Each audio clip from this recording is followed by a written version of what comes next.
Napareact si Vice Ganda sa contestant na tila hindi nasiyahan sa 30,000 pesos. Umani ng atensyon sa social media ang isang eksena na jackpot round ng Laro-Laro Pick.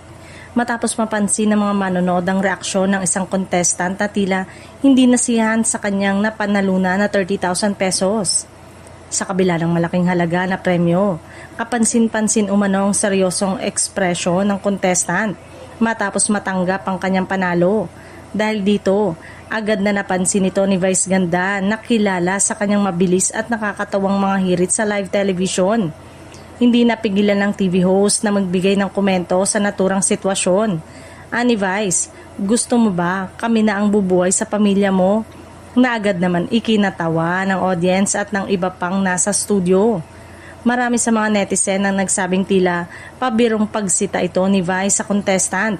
Habang ang iba naman ay nagbigay ng iba't ibang interpretasyon sa naging reaksyon ng manlalaro.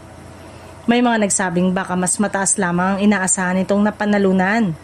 Mabilis na kumalat online ang video clip ng naturang eksena at naging paksa ng diskusyon sa iba't ibang social media platform.